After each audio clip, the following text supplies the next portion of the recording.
Another fun quick Dollar Tree DIY that you can do. So they have these little foam pieces around in the floral section. So I'm going to take like the cone shaped one and then one of the little styrofoam balls. I'm going to cut it in half and then I'm going to make a carrot type shape with it. You can secure these together too with toothpicks. So you use the glue and the toothpicks. You'll put them in between there to make sure that they stay, because you're going to need a lot of glue because the hot glue does kind of melt the styrofoam, but you just want to make sure those are glued together real nice. And then this yarn from Dollar Tree, I think it is so nice, the texture of it and stuff like that, and they have it in a bunch of different colors too if you can find it. And then you're just going to take and you're going to wrap your styrofoam with the yarn. You don't have to use this yarn, you can use any type of yarn that you want. You could even use paper if you wanted to, but I just like the texture and the look of the yarn.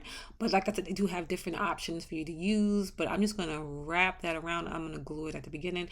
Once I got to the top though, I did use more glue because it's not as easy just to wrap that around as it is towards the middle part. And I'm going to take some faux greenery, I'm going to poke that in there, put that down with hot glue too so that that does stay in place, and then finish wrapping it. Once you get to the end, you can just take and glue that off with the hot glue, and that is really it for it. But then I just added a cute little ribbon from the Dollar Tree just to give it another little detail, and this is super cute. This is something that you can do. You can do it on a small kid scale and use it for your tier tray, or you can just use it as a sitter, something fun like a decor piece for the season.